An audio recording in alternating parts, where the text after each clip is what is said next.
যখন ঘ্রাণগুলো ফিকে হয়ে পড়েছে বলে মনে হয়, সুখকর গন্ধগুলো সুবাস হারায় এবং সবকিছু বিস্বাদ লাগতে শুরু করে, তার মানে সম্ভবত আপনার সর্দি হয়েছে। বিবর্তনের ফলে নাক বিভিন্ন জিনিসের ঘ্রাণ গ্রহণের উপযুক্ত হয়েছে, কিন্তু সর্দি এবং অ্যালার্জি অপ্রীতিকরভাবে মনে করিয়ে দেয় যে এটা আপনার রোগ প্রতিরোধ ব্যবস্থারও অংশ, কারণ শ্বাসের মাধ্যমে নেওয়া বাতাসকে নাক পরিশোধন করে, শুষ্কতা কমায় এবং উষ্ণতা বাড়ায়।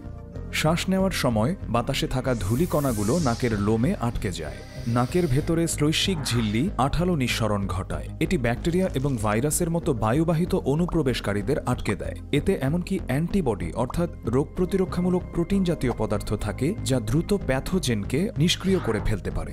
নাক হল মানবদেহের প্রথম অঙ্গ যার উপর সংক্রমণ বা অ্যালার্জির প্রভাব পড়ে। তারপর শ্বেতরক্তকণিকাগুলো এখানে জড়ো হয়।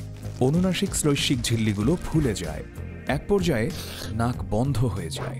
যখন বাধা সরে যায় এবং ফোলা কমে যায়, নাক আবার নিজের ক্ষমতা অনুযায়ী কাজ করতে পারে। সমস্ত সংবেদনশীল অঙ্গের মধ্যে নাকের রয়েছে মস্তিষ্কে পৌঁছানোর সংক্ষিপ্ততম পথ। ঘ্রাণের স্নায়ু অনুনাসিক শ্লৈষিক ঝিল্লিতে গ্রন্থিত 1 মিলিয়নের বেশি ঘ্রাণজ বার্তাবাহী অণুর পাঠানো সংকেত প্রেরণ করে। যখন নিঃশ্বাসের সঙ্গে গৃহীত কোনো অণু একটি উপযোগী বার্তাবাহী অণুর সঙ্গে ধাক্কা খায়, তখন এই সংকেত উদ্দীপ্ত হয়।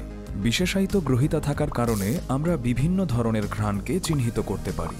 যখন একই ধরনের বার্তাবাহী অণু একই সময়ে উদ্দীপ্ত হয়, তখন ঘ্রাণ বিশেষভাবে তীব্র হয়। নাক আমাদের কেবল কোনো কিছুর বাজে ঘ্রাণের বিষয়ে সংকেতই দেয় না, সুস্বাদু কোনো কিছু রান্না হলে সেই গন্ধের সময় এটা আমাদের ক্ষুধাকে চাঙ্গা করে তোলে। আর এটি যেহেতু জিহ্বার চেয়ে অনেক বেশি স্বাদ আলাদা করতে পারে, এটা ভালো খাবারকে আরও সুস্বাদু করে তোলে।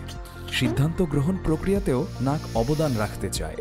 বাসাবাড়ি কিংবা সম্ভাব্য সঙ্গী নির্বাচনের সময় ঘ্রাণ প্রায়ই আমাদের দৃষ্টিভঙ্গিকে ধারণার চেয়ে বেশি প্রভাবিত করে। এছাড়াও নাক একটি বিশেষ সম্পদের চাবিকাঠি, তা হল আমাদের স্মৃতি।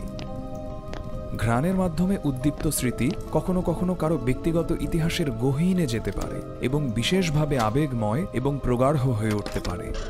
এভাবে নাক আমাদের অতীতকে জীবন্ত করে তোলে। অবশ্য এ সময় সর্দি থাকলে হবে না।